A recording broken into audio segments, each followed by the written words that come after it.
Hi all, welcome back. അപ്പോൾ ഇന്ന് വൈകുന്നേരം നമുക്ക് വീട്ടിൽ മുട്ട ഉണ്ട് എന്നുണ്ടെങ്കിൽ ചെയ്തെടുക്കാൻ പറ്റിയിട്ടുള്ള സിമ്പിളായിട്ടുള്ള സ്നാക്കിൻ്റെ റെസിപ്പിയാണ് കേട്ടോ കാണിക്കുന്നത്. എഗ് 65 ഭയങ്കര സിമ്പിളാണ്, സൂപ്പർ ടേസ്റ്റാണ് കേട്ടോ. അപ്പോൾ നമുക്ക് പെട്ടെന്ന് തന്നെ വീഡിയോയിലേക്ക് പോയാലോ. വീഡിയോയിലേക്ക് പോകുന്നതിന് മുന്നേ ആയിട്ട് നിങ്ങൾക്ക് ചാനൽ ഇഷ്ടപ്പെടുന്നുണ്ട് എന്നുണ്ടെങ്കിൽ പ്ലീസ് സബ്സ്ക്രൈബ് ചെയ്ത് സപ്പോർട്ട് ചെയ്യണേ. അപ്പോൾ ആദ്യം തന്നെ നമുക്ക് ഈ ഒരു സ്നാക്കിലേക്ക് മെയിനായിട്ട് വേണ്ടുന്നത് മുട്ടയാണ് കേട്ടോ. അപ്പോൾ ഞാൻ ഇതൊരു 5 മുട്ട വെച്ചിട്ടാണ് ചെയ്ത് കാണിക്കുന്നത്.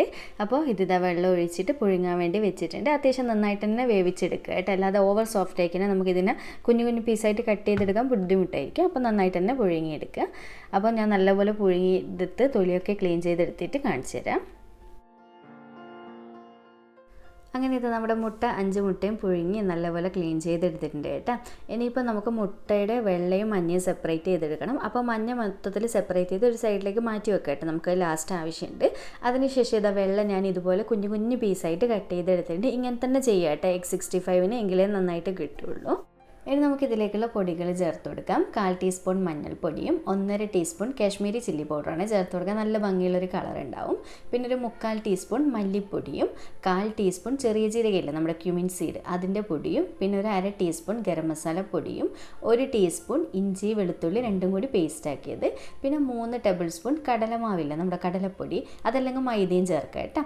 പിന്നെ 3 ടേബിൾ സ്പൂണോളം കോൺഫ്ലോറും കൂടി ചേർക്കുന്നുണ്ട്, നല്ല ക്രിസ്പി ആയിട്ട് ഇരിക്കാൻ വേണ്ടിയിട്ട്.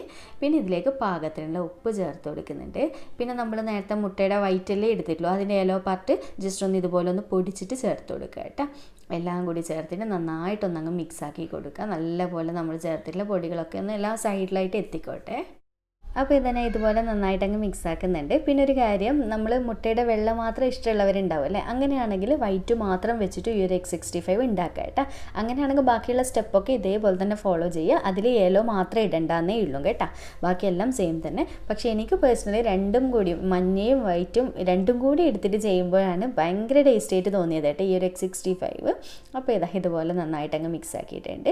ഇനിയിപ്പോൾ ഒരു മുട്ട ഞാൻ ബൗളിൽ പൊട്ടിച്ചൊഴിച്ച് കൊടുത്ത് ജസ്റ്റ് ഒന്ന് ഇളക്കിയിട്ട് അതും കൂടി ഒഴിച്ച് കൊടുക്കുന്നുണ്ട് കേട്ടോ. എന്നിട്ട് വേണം നന്നായിട്ട് അങ്ങ് മിക്സ് ആക്കി കൊടുക്കാൻ. അപ്പോൾ ചില സമയത്ത് മിക്സ് ചെയ്യുന്ന സമയത്ത് മുട്ട ഇത് പോരാണ്ട് വരും, അതായത് തികയാതെ വരും. അങ്ങനെയാണെങ്കിൽ ഒരു 1-2 സ്പൂൺ വെള്ളം ഒഴിച്ച് കൊടുക്കാം. അല്ലെങ്കിൽ നിങ്ങൾക്ക് വീണ്ടും ഒരു മുട്ടയും കൂടി അല്ലെങ്കിൽ ഒരു ഹാഫ് മുട്ടയും കൂടി പൊട്ടിച്ച് ഒഴിച്ച് കൊടുക്കണമെന്നുണ്ടെങ്കിൽ അങ്ങനെ ഒഴിച്ച് കൊടുത്തിട്ട് ഈ ഒരു രീതിക്ക് വേണമായിട്ട് മിക്സ് ചെയ്തെടുക്കാൻ വേണ്ടിയിട്ട്. നമുക്ക് കയ്യിലിങ്ങനെ എടുത്തിട്ട് നുള്ളിയിടുന്ന ഷേപ്പ് പോലെ നുള്ളിയിടാൻ പറ്റുമല്ലോ, ആ ഒരു രീതിയിൽ വേണം കേട്ടോ. കാരണം ഓവർ ലൂസായി പോയി കഴിഞ്ഞാൽ എണ്ണയിലിടുന്ന സമയത്ത് മൊത്തത്തിൽ സെപ്പറേറ്റ് പോകും. അപ്പോൾ ഓവർ ടൈറ്റ് ആവാനും പാടില്ല, ഈ ഒരു രീതിക്ക്. അപ്പോൾ ഇത്രയേ ഉള്ളൂ മിക്സിങ് പരിപാടിയൊക്കെ കഴിഞ്ഞ്. ഇനിയിപ്പോൾ ഡയറക്റ്റ് നമുക്ക് ഫ്രൈ ചെയ്തെടുക്കുക കേട്ടോ.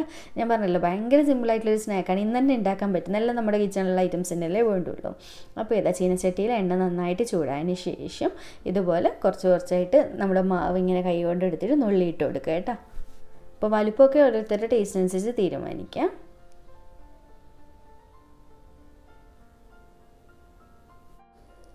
അപ്പോൾ ഇതുപോലെ ഇടയ്ക്കിടെ ഇളക്കിയിട്ട് നന്നായിട്ട് ഫ്രൈ ചെയ്തെടുക്കുക. അപ്പോൾ ലാസ്റ്റ് ഫ്രൈ ചെയ്ത് കോരാൻ നേരത്ത് ഇതുപോലെ കുറച്ച് കറിവേപ്പിലയും 1-2 പച്ചമുളക് നീളത്തിൽ കയറിയിട്ടും കൂടി ഇട്ടിട്ട് വേണം കേട്ടോ.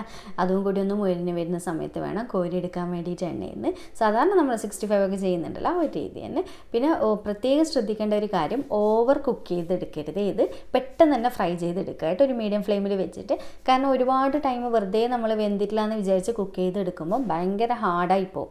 അതുകൊണ്ട് പ്രത്യേകം ശ്രദ്ധിക്കുക, കഴിക്കാൻ ഒട്ടും തന്നെ ടേസ്റ്റും ഉണ്ടാവില്ല. അപ്പോൾ പെട്ടെന്ന് ഇതുപോലെ ഒന്ന് ഇളക്കിയിട്ട് ആ ഒരു പൊടികളുടെ ഒരു പച്ച ടേസ്റ്റ് ഒന്ന് മാറി കിട്ടണം എന്നല്ലേ ഉള്ളൂ, വേവിച്ച മുട്ടയൊക്കെ അല്ലേ. അതുകൊണ്ട് പെട്ടെന്ന് തന്നെ ഇതുപോലെ കോരിയെടുക്കുക കേട്ടോ. നല്ല ഭംഗിയില്ല കാണാൻ, കഴിക്കാനും ഭയങ്കര ടേസ്റ്റാണ്. അപ്പോൾ ബാക്കിയുള്ളത് മൊത്തത്തിൽ ഇതുപോലെ ഫ്രൈ ചെയ്തെടുക്കട്ടെ.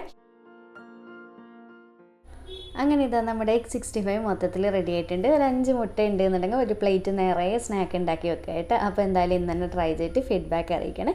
അപ്പോൾ ഇത് കട്ട് ചെയ്ത് കഴിഞ്ഞ് കാണാൻ നല്ല ഭംഗിയായിരിക്കും, ഉള്ളിൽ മുട്ടയുടെ ആ പീസ് ഇങ്ങനെ കിടക്കുന്നത് കാണാൻ വേണ്ടിയിട്ട് നല്ല ടേസ്റ്റാണ്. പക്ഷേ ചൂടോടെ കഴിക്കണം കേട്ടോ, ഭയങ്കര ടേസ്റ്റാണ് ചൂടോടെ കഴിക്കാൻ വേണ്ടിയിട്ട്. അപ്പോൾ എന്തായാലും ട്രൈ ചെയ്തിട്ട് ഫീഡ്ബാക്ക് അറിയിക്കുക. അപ്പോൾ ഇതിന് സൈഡായിട്ട് കെച്ചപ്പും കൂടി ഉണ്ടെങ്കിൽ പറയേ വേണ്ട, വേറെ ലെവലായിരിക്കും. നമ്മൾ കോളിഫ്ലവർ 65 ഒക്കെ കഴിക്കുന്നില്ല, അതിൻ്റെ ഒരു ചെറിയൊരു വേർഷൻ മാറ്റുന്നേ ഉള്ളൂ.